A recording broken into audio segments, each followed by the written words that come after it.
up, everyone? Welcome to another episode of the Xpat Exchange. I'm your host, Amanda. I know it's been a while, but I'm back.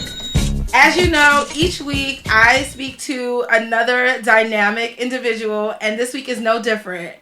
I have one and only Sabrina Wai, hailing all the way from China by way of Canada, and she's here to tell us all about her time in London.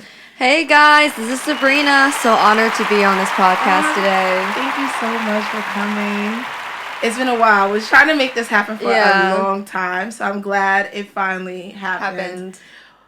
And it's getting nice outside, so yay. It's a good start for the spring. It's a good start. Let's see. How do I want to start? Well, how are you today? Oh, I'm good. I'm good, actually. Good in a sense where I started to connect with myself more after my solo trip. Yes, solo trip. Where did you go? I went to Nice. Mm-hmm. Yeah, it was south of France. It was so nice. The weather was beautiful. I got to sit by the sea by myself. I actually ticked off a lot of things on my bucket list. Okay. So I was like, oh, I have to draw in a museum. I did. I drew by the sea. I had like lunch by myself by the sea. It was so nice. And also I stayed at this Airbnb with this old lady. She was providing breakfast every morning. That's why I chose her. I was like, super host, free breakfast, let's go. Yeah. And then she had 2 cats. So the whole time I just became a cat lady trying to heal and then connect with myself. It's definitely making me feel so warm. What's your sign, Sabrina? Leo. Okay, wow. But my moon is a Cancer, so I'm kind of really sensitive. Okay. And then my rising is Sagittarius, so all about freedom. Yeah. You got the best of all 3 worlds. Really? Yeah, but no, I'm really glad. I think the best part of being an expat is understanding our alone time. Yeah. Which is so hard to do, when you're in your home country. Because we're always on go, but like being an expat is kind of like an extended vacation, so to say. Yeah. And we spend so much time alone. Like, I cannot stress to you how hard it is to make friends and create a community within a new country. So most of the time when you see people doing things as expats, they're doing it by themselves, and they're, obviously meeting people along the way, but you can't really rely on people. So kudos to you for doing the solo trip. I totally loved mine. I did mine in Malta. Same experience. Knocked it off. It was very relaxing. I spent so much time at the sea. And, I mean, there was just so much shots of tequila and everything coming my way. I just totally unwind and did everything that I wanted to do. Versus, when you go on holiday with your friends, it's like you do some things that you want to do, not everything. And because you have to compromise all the time. And then if one person's not a morning person, then you miss out on the morning activities. I actually went on vacation with this friend, and then she became a non-friend anymore. But she was literally like, I was like, let's wake up at 8. Let's go to see all these things. And she was like, no, why would I wake up at 8? I want to wake up at 12. And I'm just like, no. Boo. Not for vacations. Like, you got to see everything. You do. Especially in the short amount of time. Okay, so how long have you been in London, and what made you move to London? I've been in London for over 6 years. Oh my goodness! I know. You're British at this point. Yeah, I am British for some reason, but I just can't. But yeah, I've been here for 6 years, and initially I started because I got an offer from Central St. Martin's for foundation. Okay. And then I thought, my fashion design journey will start here, but stumbled across a few rocks, still stumbling. Oh gosh. And then happened to stay here and stuck with the shitty weather.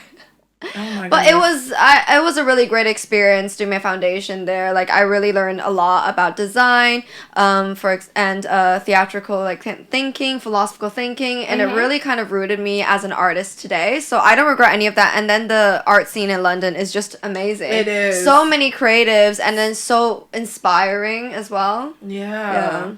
When I first met Sabrina, I was like, yes, another American. And then Canadian. she's like, I'm actually Canadian. I'm like, no, you're not. You're from California. She's like, Amanda, I'm Canadian. I'm like, oh my goodness. Oh my! Everybody thinks I have a Cali accent, but I don't. No, you do. You do. Sabrina. Yeah. You are from California. No, I've never even been there. Oh my goodness. The first time, yes, another Valley American. girl. I was like, yeah, you have a Valley girl accent.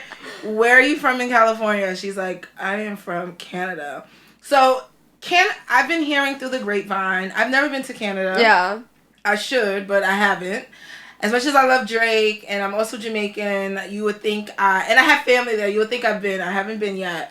How similar is Canada to London? Because people keep saying it's like this, especially on TikTok. Yeah. Is it similar? No, it's when you say this, doesn't mean it's not similar at all, or it is. It is. Like they're like they're like buddies. No, like to me, I don't really think so because first of all, I kind of lived in a more suburb area in Toronto, so like Markham. Oh, you from the six?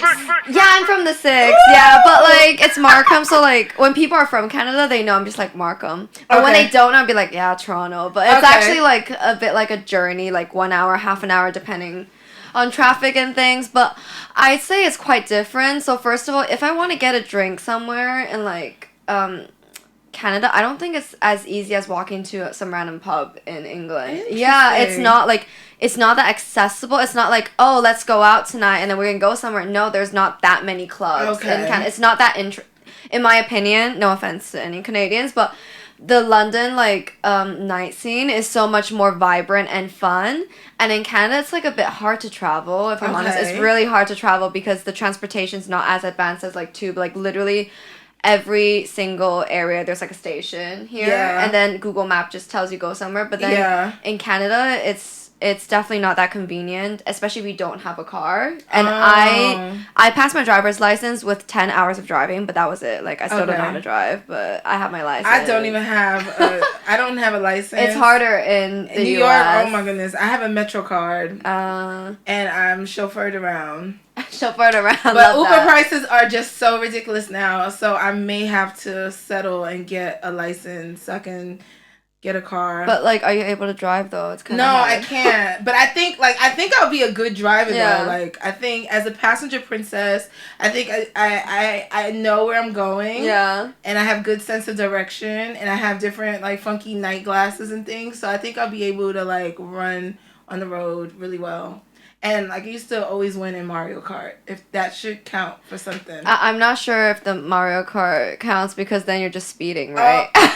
Well, maybe. All right, so I'm a fan. I like to drag race. Maybe that's it. I don't know. Yeah. But yeah, when I got to London, New York is a very vibrant city. We know, but London, there is like 4 pubs on one street. Yeah. There is liquor in every corner store. There literally is. And Brits on holiday are the worst. I've never experienced that because most of our bodegas, all right, so we have a bunch of delis and bodegas. The Habibis don't serve liquor, and then like the Spanish ones do. And then there is probably like one restaurant, one takeaway place per street, and then there's a supermarket. But London, it is flooded because even in the supermarkets, as soon as you walk in the supermarket, especially if you go to like Sainsbury's, right behind the teller, it's liquor. Yeah. So it's like a liquor store everywhere. I've never experienced that. So it's always so fun to hear, like when someone say like, yo, where I'm from, we don't do it like this, but here I find that the drinking culture is just it's insane. Yeah, it's so accessible. Like literally they start like on a Friday, maybe you see like Thursday they start drinking at like 12 p.m. or something. It's crazy. Okay, they're just always drunk somewhere. No, I like even like working in the office setting, I'm like, I need a drink. Are we drinking today? Like, they're like, oh yeah, we're giving out beers. And I'm like, guys, we're at work. Whatever. Okay, so you've been here for 6 years. Yeah. You came here to do school, and then one thing led to another. You never left. I know, I never left for some reason. Have you been back home recently? No, never. Like, ever since I came back again for my first year, I've never really went back to Canada. Do you miss it? I do, because especially after this trip, I realized like how much I'm disconnected from my roots and my past memories as a child, or even just former memories as a person, like those are really important parts of my life, and I realized I neglected a lot of that since I was here. I thought I became this individual person that's kind of separate from all these past memories and experiences, but those memories and experiences mold who you are today. And I realized, oh, like I like to sit alone for some reason because maybe that's how I was as a child. I like to maybe I like greeneries and really like breathing in fresh air because that's how it was in Canada. Yeah. Like it's like a familiar feeling. And I realized once you actually reconnect to these parts of your past, you understand yourself more, and that's like a huge step when it comes to growing up as a person. Okay. Yeah. So is there a Canadian like community in London? Have you found one yet? I used to know when I was in UAL, University of Arts London, there used to be quite a few Canadians, but then I kind of lost contact with most of them. Yeah, so not really actually. No. Okay. Yeah, because I'm wondering if that would help you feel a little bit like better more at home. Yeah, or more at home. I really miss like the peacefulness of there, and then how like it's more urban as well. Peaceful as in because it's quite slow paced compared to like London for sure, and yeah, the streets are just more like not that clustered. It's more spread out for sure. And especially if you're in where I live, like Markham, the more suburb areas, then they're all just houses and you can just bike along the community area. And then it's so much nicer. And then you just walk. It's all greenery all around. And the sky's always so clear and blue. And the air is just like immaculate. I'm rolling my eyes only because the two things that you will miss the most living in London is wide roads and streets and like walkways. Everything is so narrow. Yeah. Like no more than 4 people can walk on the same street at the same time without maneuvering into the road. And one car can only do so much. Whereas more Western in Canada and America, we have wide streets, wide sidewalks. Like there is so much space for you to do what you want to do, stretch. Yeah. And then, and I think this is so depressing, but the sky is always gray here. Yeah, it's always gray, and when it's not gray, it's raining. Yeah. Well, I mean, it's gray when it's raining. It's gray when it's raining. It's gray when it's nice out. It's gray when it's warm. It's just always gray. Yeah. And then if you take a flight and you're leaving Heathrow, Stansted, London City, Luton, right above the clouds is the sun. Yeah. And I'm like, what did we do to deserve this? What did we do? I need to take vitamin D supplements all the time. Oh my gosh. Don't get me started with the vitamins. Vitamins. I know. But for some strange reason, I like it. I like it all. Like there's something about London. I know. Can't really put my finger on it. No, there is, because basically I was in Nice, right? So I recently kind of went through a breakup and I was like, I need to heal. But then my friend was like, there's a lot of like travelers in Nice, and she's like, you should go on Hinge and check it out. So I re-downloaded it because I deleted that app so many times. I was like, no, this makes me depressed. Are these the people that I can only pick from? I was like, is this what the market is like now? It's worse than inflammation. Oh my gosh. And I went and then I just picked and chose some people. Yeah. And I found this guy that seemed interesting, looked okay. But in real life, he was so boring. But anyways, I matched with him and I went out to have a drink with him. And then he was talking about how he's living in Nice as an architect and he's 30. And he was like, it's so boring. He's like, I don't know how much longer can I live in Nice. Like, I'm being suffocated because there's nothing to do every day. Everything closes. There's not much going on. And then he was telling me how, like, these are the moments where, like, even though you were talking to me about how London is so fast-paced. There's so many things bothering you. You have so many tasks one after another. But then when you go to live in a city like that and then looking back into London, you realize you appreciate the beauty so much because there's a reason to live and thrive for. Like, every day there's something new happening tomorrow. There's always something to do. Yes, there's always something happening to you. Whether it's your landlord trying to chase you out of the house, or your job is up. Whether it's like, you realize you can't afford eggs anymore. Inflation. There's always something to live up to the next day. It's never boring. That's it's never a dull moment. Never boring. Never a dull moment. And just when you think life is shit, there's some guy doing tap dance on the tube. Oh my god, guys. Okay, we were on our way to the studio, just catching up. Yeah. All of a sudden, it was like, yeah, and then he did not get the response that he wanted. He was asking for money after all of, and then he wanted us to say thank you. And he came to us like, oh, they look like they got money. We're like, sorry, sir, we don't have any change. And then I'm like, what in the New York is going on? Yeah, I know. That is something that I expect on my MTA, not London TFL. No. Anywho, he's jiggling his hat with some coins. He didn't have. It was his like top. I don't know what it was, but it was jiggling with coins. And then he didn't get the response he wanted. He sits down. He changes back to his normal. He takes the tap shoes off. I'm just sitting here like, this is London. This is like on and off stage with an audience. Like, you don't even go behind the curtains to change. Yeah, no, you're just like, that's it. Had my day.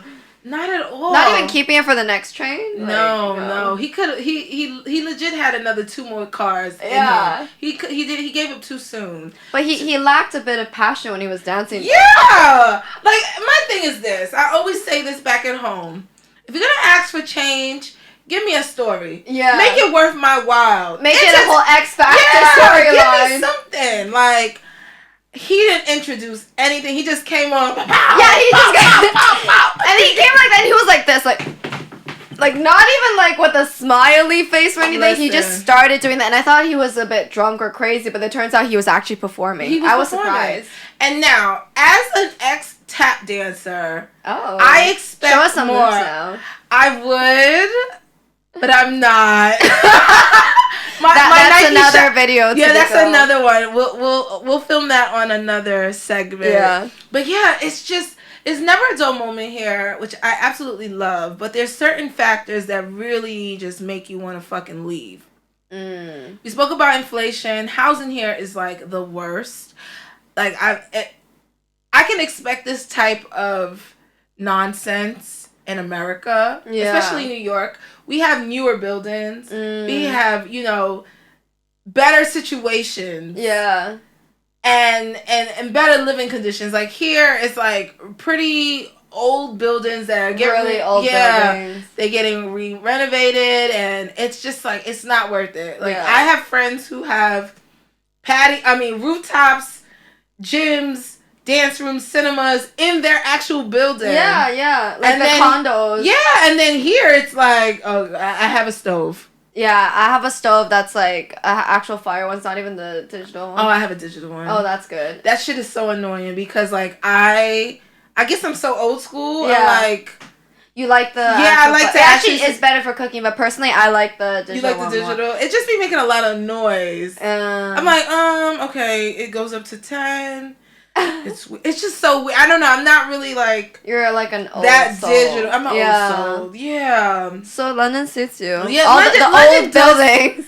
One thing I love about London is that I can literally put on anything and still like look good. Yeah. Like shit that I be wearing here, I would never wear. Excuse my French. I would never wear that in New York. But isn't New York a more versatile? Yeah, but it's versatile. But it's linked to the trends. And I feel like in London, there's no trends. There's nothing. There is trends, but like people don't really follow it. There's like the different styles, like the Brick Lane shortage kind of aesthetic, and then the more grunge ones. You have the Y2K girls. Yeah. You have the more like influencer people. You have the Chelsea girls. The more posh style. So obviously, different neighborhoods are gonna have different things, but. The amount of clashes that I see, they're all quite accepting towards the clash. You will see like people. It seems like they're from different universes or different channels all together in the tube, but then they just share the same space, and I think they're okay about it. They appreciate things. Well, sometimes they're a bit snobby. Yeah, and then I just be like, get over yourself. It's just an outfit. Yeah. You know what I don't like about London? No. The charity shops. It's Why? not good quality for me. Really, I literally went to trade in Notting Hill Gate and I got like 3 things that are so nice. I got these leather trousers. I don't know if can I just show you here? No. Well, show me after. Okay. No, so I guess the thrift shops in New York, they home more quality designer stuff. It depends on where you go. I think like there's so many charity shops in London, so it really depends on which one you pick. Okay. So Trade is good because they're kind of like a chain, and then the one in Notting Hill is really nice because when I went into my charity shop near Bethnal Green, not Bethnal Green. I legit was like, hold on, this looks like someone's closet of old clothes, and it's nothing good, like rags. Yeah, I'm like, I can't. How are y'all paying rent? You know what I mean? Yeah. Like, how is the store open and functioning with this type of stuff inside? But I haven't been to, actually, I have been to a good one, but they're more of a thrift shop instead of a charity shop on Brick Lane. Brick Lane has those are more like kind of like vintage kind of things. Yeah. They're a bit more pricey though. Yeah. But being that I just gave my likes and dislikes, what are some of your likes and dislikes of London?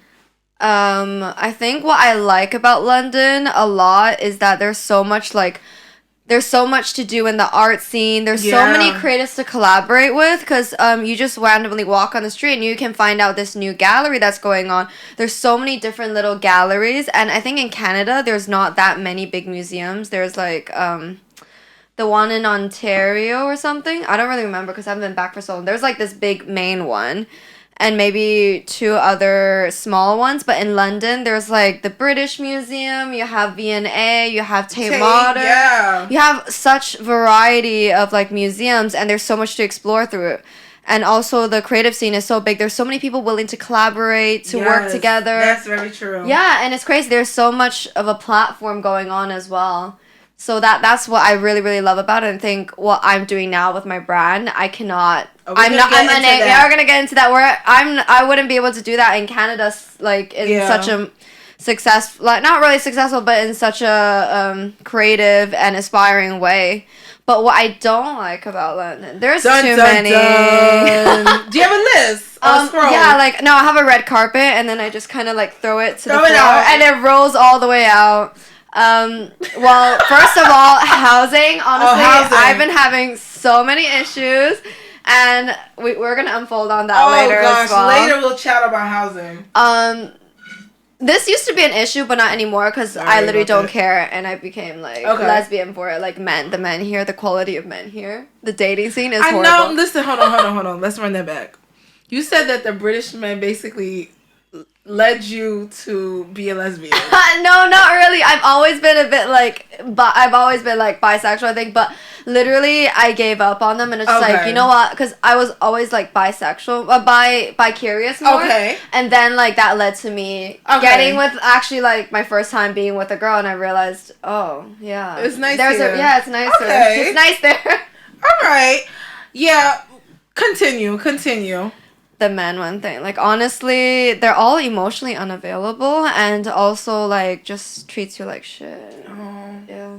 And what else? The housing one thing, and maybe right now the prices and everything, the energy bills. Jesus. Yeah. I don't like the fact that we get paid once a month. Yeah. That blows mine. In America, well, New York, we get paid either every week or bi-weekly, depending on the job situation. But really? Yeah. We get paid monthly in Canada too? Yeah. No! What year is it? 2023, apparently. No, it's 1950 something, if that's the case. It's not. I like to see my money. I like to know where my money is going. Actually, one thing I really don't like is the tax. How much do you get charged a lot of tax in like the U.S. after? Yeah, we do. But it's less than here. I don't know. It's 20% here, so. I think ours is a little less, but we pay tax on everything. Yeah, that's true because in Canada as well. Canada it's even worse because like if you go and buy something, it's excluded tax. So then you see the price, it's like $5.99. Just like, oh, it's acceptable. No, and then you go to the cashier and they're like plus 13% tax. You know, but we have to double it in the New York though. I don't know, because the price that is there, it reflects the price that includes tax. No? Yeah, no. It doesn't. No, it doesn't. Oh, it adds on as well. So 5%. Okay, example. Say this phone is $1,000 US, right? If I buy it in New York City, it's $1,000 US plus 8% tax. I don't know math too well, so it's gonna be more than $1,000, right? Now, if I was to buy this phone in New Jersey, that does not have tax. New Jerseyans, you guys can correct me if I'm wrong, because I'm not from that state, but a lot of New Yorkers like to buy things in New Jersey based off of the tax situation that they had. It's $1,000 and that's it. If I was to buy this phone in United Kingdom, it would probably be like 800 pounds because that equals like $1,000 US. Yeah.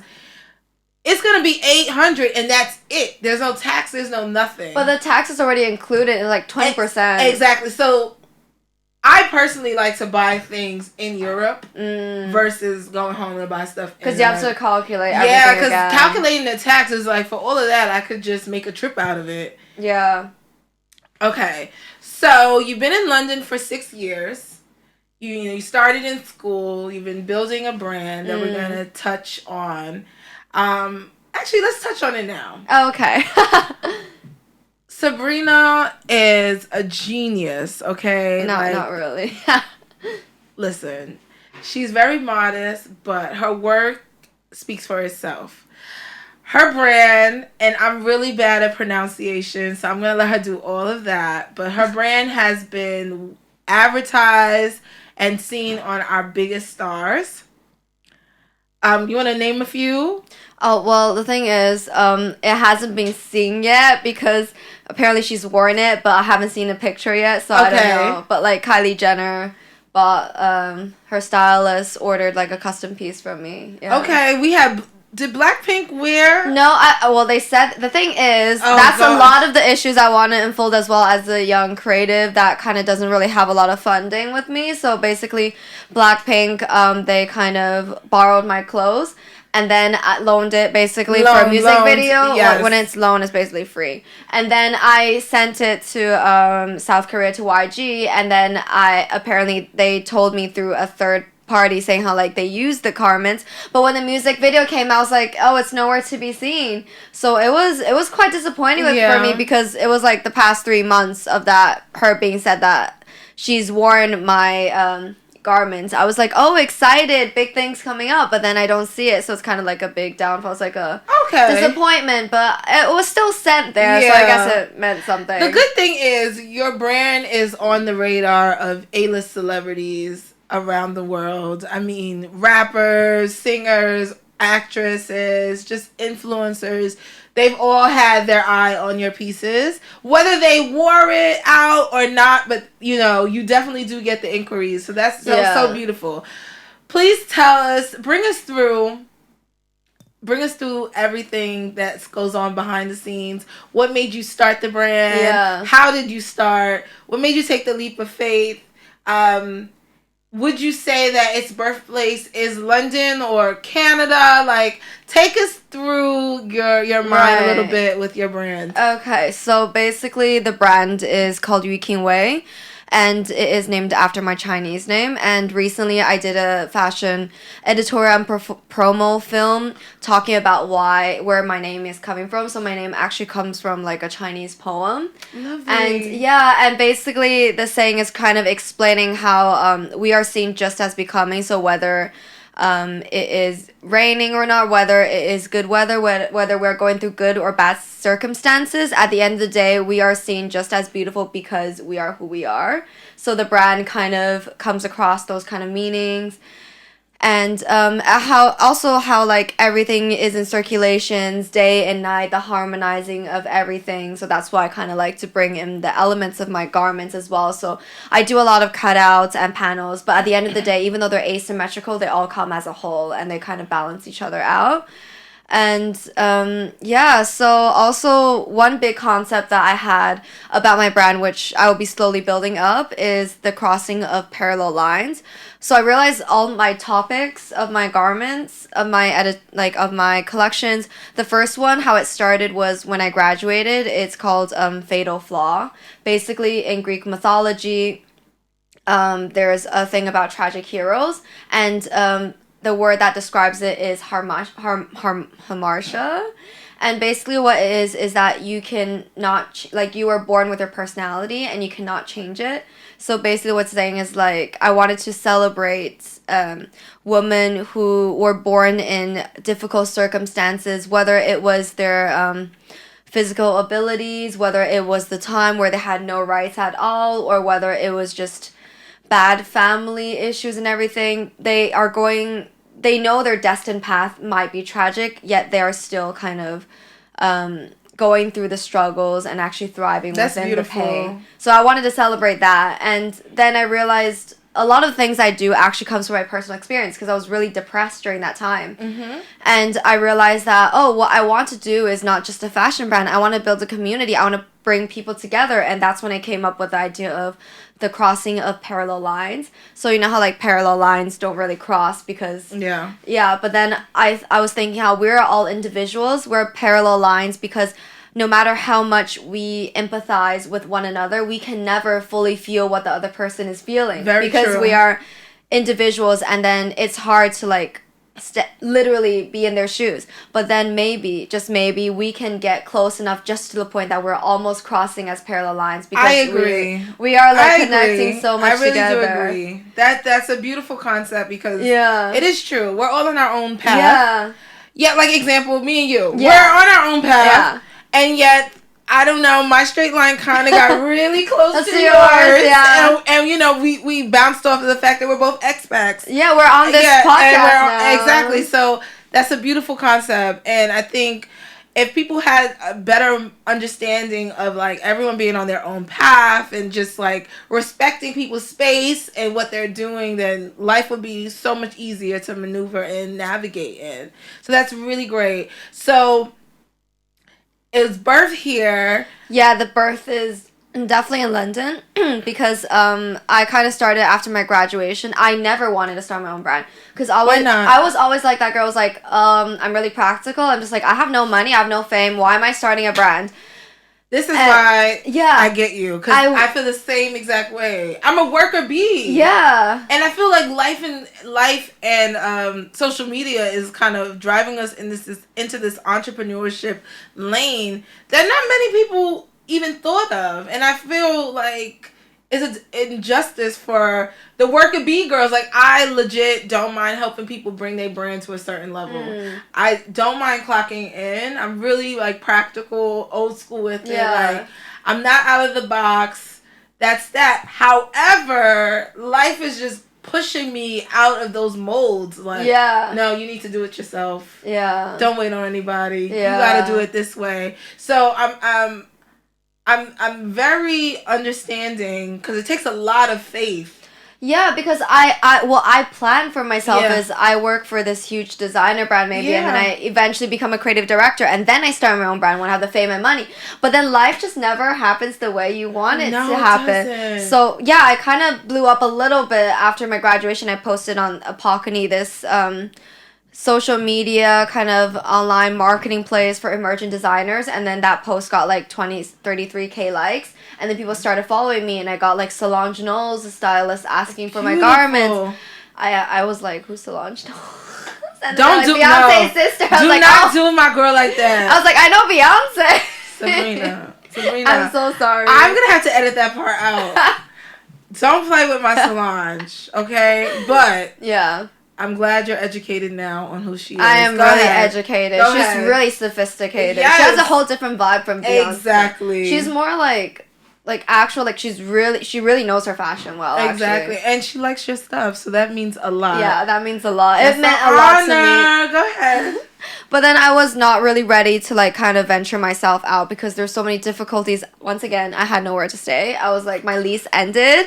I was like, I had no place to stay for over a month, and I was still trying to find a new place. So there was no way I was gonna make that set. And I was fresh out of uni, I didn't know how to navigate all of these things when it comes to orders, invoices, and it took a lot of time for me to learn and eventually know how to not get taken advantage of as a young artist. It's so freaking hard. It's so hard, sorry.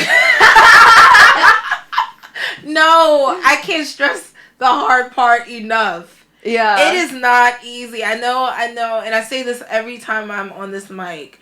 Everyone sees the Instagram posts. They see you traveling, they see the outfits, and they think it's a walk in the park.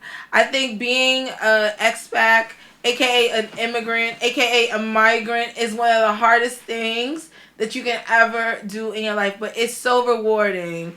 There is no one that I know more than myself, and this experience has made me know myself 10 times over. Like, I don't think I would have reached this level of like realization. Realization and independence back at home. You never, like, you don't know how, one thing I've really learned is you don't know how strong you are until you manage to go through so many struggles and hardships in life.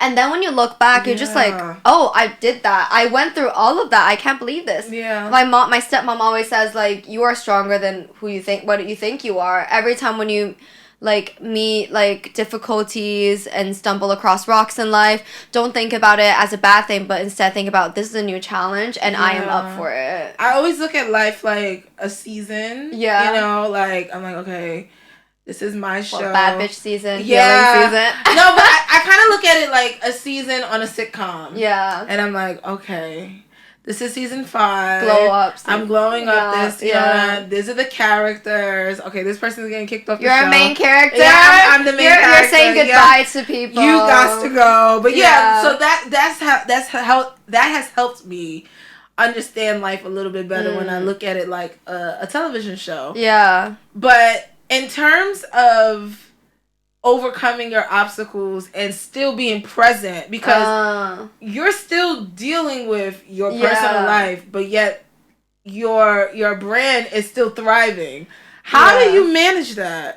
It's hard, actually. Like, it's been really hard for me to manage because there's so many things going on in my personal life, and it really affects, and also the fact that I have a full-time job as well. It really affects my ability to like kind of manage all these things.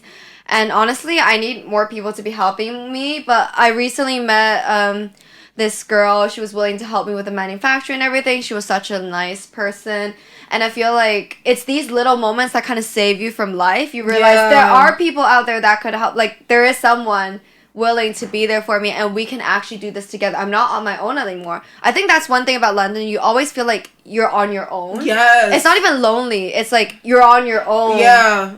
Like, nothing describes it more than Taylor Swift's on your own. You're on your own, kid. You always have been. I don't know. I'm not a Swiftie like that, but I listen to it. I used to be a Swiftie, and then I stopped. But now recently, after I got really depressed, I listened to her recent songs, and they're so good. You have to listen to it. Like, you're on your own, kid. You always have been. That was one of the lines in the song. I'm gonna download it and I'll listen to it later on. But yeah, that really sums up being an expat in London, yes. Yeah, like you're literally on your own. You realize that you don't have your parents to be like, oh, you can't pay rent this month, come back home. You can't do that anymore. You have to literally figure it out. Yeah, and you don't want them to worry about you. That is the biggest part. You don't want anyone worrying about you.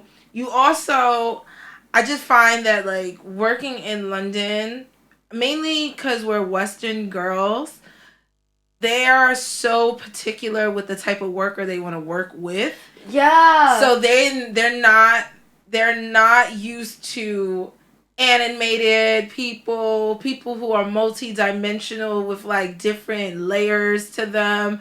They're not used to people that have other things going on. So when you voice that you do so much, they kind of look at you like you're weird. They also be like, you're going to get fired soon because you're not focusing on your full-time job. Yeah, that. I got that as well. And I learned, one lesson I really learned is to not make friends at your workplace. But it's so hard. Like, it's... Like, I can't stress this enough because obviously I kind of She's so talkative. Like, that's how we met because we were at work. I like to talk, guys. Yeah, she loves talking. I like to talk. I like to understand people's life. I understand how to kind of, like, plug people in the right scenarios and, like, bring out the best of them. We spend so much hours at work, more than we are at home. I need to make work for me. Yeah. You know what I mean? So if being talkative, being kind, being considerate, being compassionate, and just wanting to know more about my colleague, whatever they're willing to share, I don't like overdo it, but I don't think that should be a